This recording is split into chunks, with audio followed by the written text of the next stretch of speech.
Shirley Kwan, may mga resibo kay Bea Alonzo. Sino kaya ang kakampihan ng mga netizens? Ang buong detalye, alamin!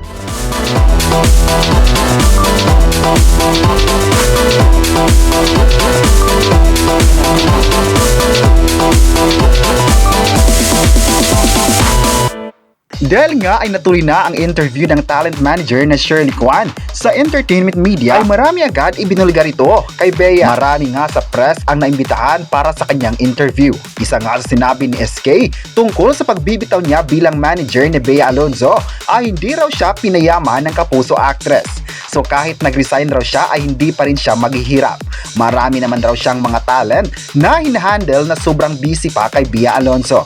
Nasabi sa interview rin na nilinaw na totoong siya ang nagpadala ng text message sa mga imbitado ni Bea sa Madrid. Spain wedding sana ng actress noong May, pero pinakiusapan daw siya na gawin yon. Nag-message raw kay SK ang kaibigan at business partner ni Bea na si Bea si Kusana, pero siya ang magpadala ng text tungkol sa kanselasyon ng nasabing kasalan. So mali raw na siya mismo ang nag-cancel nun. Ayon pa ni Shirley, ang mga manager raw kapag hininga ng tulong ng alaga ay tutulong talaga kahit wala na sa kanyang job description.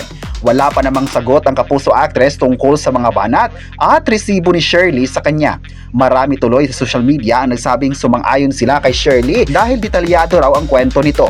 Puno ng resibo at kapani-paniwala. Talagang naglakas loob si Shirley na magsalita dahil sa mga isyong ibinabato sa kanya ng mga tao. Pero kahit tikom pa rin ang bibig ng kanyang alaga noon, ay marami pa rin ang gustong magbigay ng statement ito sa mga pagbubulgar na ito. Mas maganda raw na magkakausap ang dalawa at malaman kung sino nga ba ang may totoong kwento. Bukas naman ang lahat sa kung ano man ang side ni Bea para sa publiko.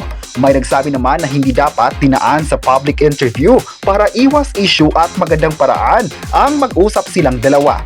May nagsabi naman na isang magaling na actress ang kapuso, kaya kahit wala Shirley sa pudir niya ay mananatili pa rin ang kanyang mga proyekto sa GMA Network.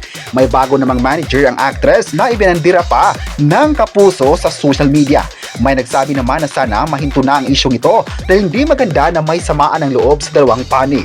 May nagsabi naman na mahal nila si Bea Alonzo at kahit anong gagawin niya ay susuportahan pa rin ng mga tao. Alam ng mga tao na lilipas rin mga galit na ito at magiging okay din ang lahat. May nagsabi naman na hindi talaga siya iiwan ng mga tao dahil sa kanyang galing sa acting. May nagsabi naman na mahal din ng tao ang actress dahil ipinakita nito ang tapang sa lahat. May nagsabi naman na abangan nila ang actress na ito sa mga kapuso shows ngayong 2026. May nagre-request naman na sana maraming mga proyekto pa ang matatanggap dahil sa kanyang bagong manager. Kayo, ano ang masabi nyo na may payag na nga si Shirley sa publiko?